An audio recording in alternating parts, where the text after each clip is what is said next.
Hi everyone, welcome back to Module 2, Seminar 3. Today we are going to refresh and we're going to talk about some things that we talked about in the first unit, which were the theoretical perspectives. Okay, so as we're talking about culture and we're getting more into everything, first and foremost, there's different types of societies, all right, and it's important to know the difference. First and foremost, we have the hunters and the gatherers. This is what everybody was at one time in early dawns of civilization. So we hunted and we gathered food from from plants, from berry plants, etc., etc. So people wandered around the world, and they were often considered nomadic, meaning that they did not have permanent homes, but instead their villages and their homes followed the herds of animals. All right, and which also ties directly into what we call pastoral societies, which were nomadic, right? Current day examples of that are probably the Maasai, which are in sub-Saharan Africa, right? Then we switched to what they call the agricultural revolution. So we realized at one point that we were able to plant the seeds that grow things, and obviously gardens don't move and food crops don't move. So people started to set up more permanent residence, right? So then we started to little by little, we would raise animals in a certain area. Instead of following them around, we would pen them in, we would feed them, they would get bigger, and so societies became a little bit more permanent, to the point where we get to what they call the agricultural societies. Now, obviously, today, the agricultural societies, most farms are very large, extremely large farms that are owned by large corporations. At one time in early America, lots of families had very small farms, but that has obviously changed. All right. For a long time in Europe, particularly in European nations, they had what they called feudal societies, where you had very strict hierarchies. So you had the lords, you had the commoners, you had the serfs, the people who worked on it, and then you had the royalty. So this was all based around land ownership. We have not really had much of an outright feudal society in the United States. And then lastly, we get into what current day, which we call industrial and post-industrial societies.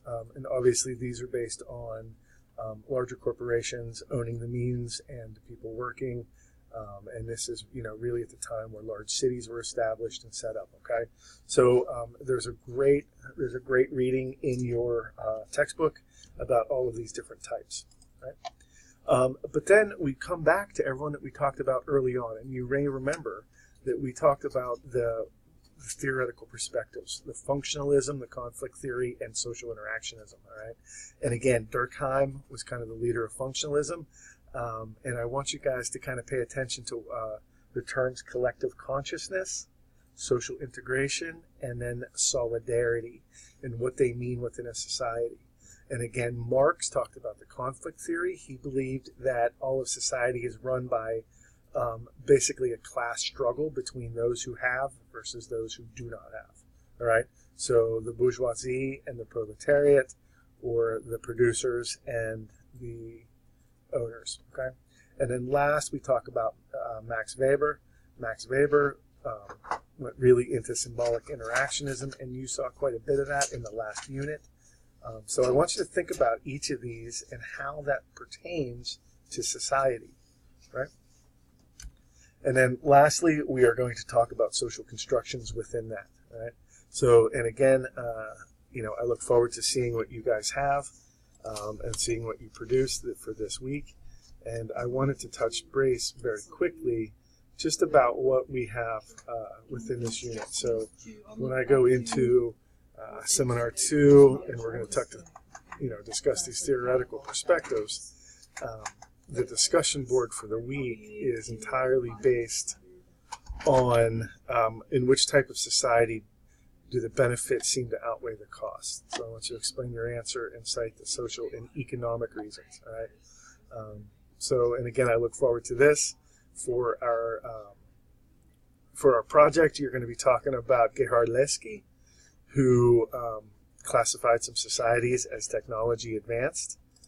And lastly, for this, you're just going to talk about the advancements in technology and how they've driven society. Okay, so yeah, I look forward to this. And again, because this really ties into modern technology and, this concept of social media. So, all right.